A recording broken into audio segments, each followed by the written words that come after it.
भाव से लगे, तीन तीन के झुंड होकर वो वृक्षों का भाव वर्णित किया। सब जगह पर दर्शन करेंगे तो एक एक वृक्ष मिलेंगे, कहीं आंवले का मिलेगा, कहीं पीपल का मिलेगा, कहीं बड़ का मिलेगा, कहीं शमी का मिलेगा। पर पितृलोक में जितना बड़ा पितृलोक है, उस पितृलोक में जितने वृक्ष मिलेंगे सारे त्रिवेणी के भाव से मिलेंगे। तीन तीन वृक्ष का एक भाव।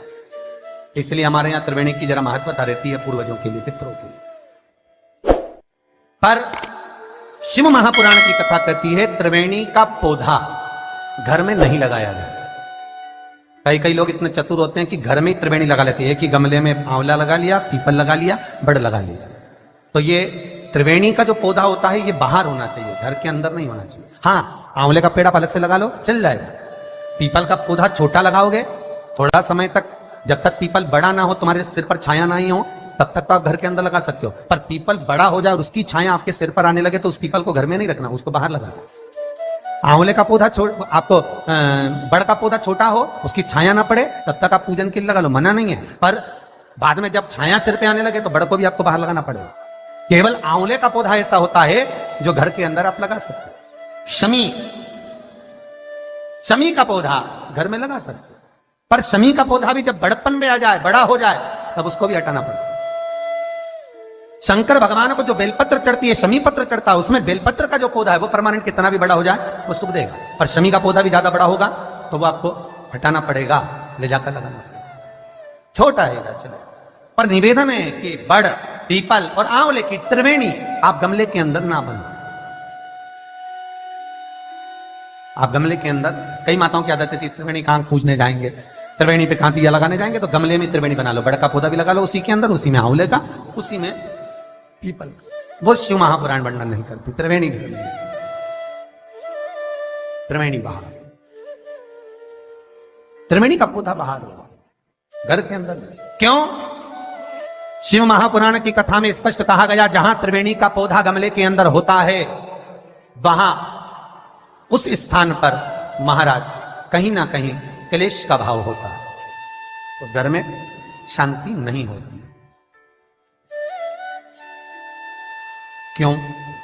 तो उसका भी व्याख्यान गरुड़ पुराण में कहा गया। क्या वर्णन किया गरुड़ पुराण में? कि जब जीव आत्मा को लेकर आया जाता है, सारे सुख दुख सब भोगने के बाद में कुछ समय के लिए उसको पितृलोक में जब लाया जाता है, तब पितृलोक में आने का जो प्रवेश द्वार है, उस द्वार में जब वो जीवात्मा सारे दुख भोग कर, तकलीफ भोग कर वो जीवात्मा जब प्रवेश करती है तो उसको लगता है कि यहां पर फिर मुझे कहीं तकलीफ का अनुभव होगा, तो वो अंदर प्रवेश नहीं करती है। त्रिवेणी का जो पौधा होता है, उसी पौधे के नीचे वो जीवात्मा कुछ देर विश्राम कर लेती है। इसलिए शिव महापुराण कहती है त्रिवेणी बाहर पूजी जाए, त्रिवेणी बाहर लगाए। पर त्रिवेणी का पौधा घर के अंदर गमले में रहेगा। जीवात्माओं को जैसे दुख का भान होता है तो विश्रांति लेते हैं, तो आहूत पितर वासुक, जो प्रेत योनि में भटकने वाले भी जीव होते हैं, वो त्रिवेणी के नीचे कुछ समय के लिए विश्राम लेते हैं। विश्राम महाराज विश्राम। तो शिव महापुराण में और गणेश पुराण के अंदर एक बहुत सुंदर प्रसंग। गणेश पुराण में जैसे दुर्गा का प्रसंग कहा गया है, कल उस प्रसंग को थोड़ा वर्णन करेंगे गणेश पुराण के, कि कौन सी दुर्गा किस चीज के लिए लाभदायक है। तो गणेश पुराण में शमी के जो पत्ते का वर्णन करा गया, तो उसमें स्पष्ट कहा गणेश पुराण में कि यदि एक लोटा पानी, एक कलश जल, उसमें चंदन घोलकर, अक्षत के 5 दाने और पीपल के 2 पत्ते उसमें डालकर शमी के पेड़ के ऊपर उस जल को समर्पित कर कर आप अपनी कामना बोलकर जिस कार्य के लिए जाते हैं, वो कार्य मात्र 3 दिन में सफल हो जाता है। मात्र 3 दिन लगभग। गणेश पुराण शमी पत्र का, शमी का जो पौधा आपको कहा था, बेलपत्री माता पार्वती के नैनशू से प्रकट हुई, रुद्राक्ष का पौधा शंकर भगवान के नैनशू से प्रकट हुआ, और शमी का जो पौधा है वो उमा और महेश, माता पार्वती का जो एक अवतार हुआ था, उमा अवतार। तो माता पार्वती, तो 52 अवतार माता पार्वती के हुए हैं, उसमें एक अवतार माता पार्वती का उमा अवतार है। तो उमा अवतार जब माता पार्वती का हुआ था, तो उसके साथ में शंकर भगवान को महेश्वर अवतार लेना पड़ा था। महेश्वर अवतार भगवान शंकर ने लिया। तो उमा और महेश्वर का जब मिलन हुआ था, उस मिलन के दृष्टिकोण से, उस मिलन की दृष्टि से शमी का पौधा उत्पन्न हुआ। शंकर भगवान की जो जलाधारी है बस उस जलाधारी का मुख उत्तर का होना चाहिए। घर में भी अगर शंकर भगवान का शिवलिंग रखते हैं अपन, तो शंकर जी की जो जलाधारी का मुख होता है वो उत्तर का होना चाहिए। उत्तर।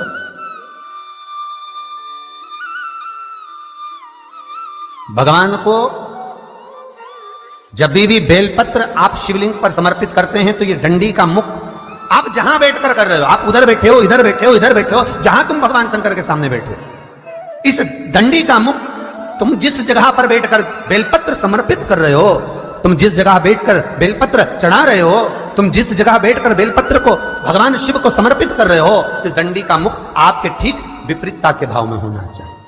भगवान शंकर को जहां बैठकर चढ़ाओ, डंडी का मुख विपरीतता। महाराज, जब शमी पत्र भगवान शंकर को समर्पित करो तो शमी पत्र की डंडी का भाग आपकी ओर होना चाहिए। बेलपत्र की डंडी विपरीता भाव और शमी पत्र की डंडी का भाव, शमी पत्र की जो डंडी होती उसका भाग अपनी ओर होना चाहिए। यह बटकेश्वर महादेव कोई साधारण नहीं है महाराज।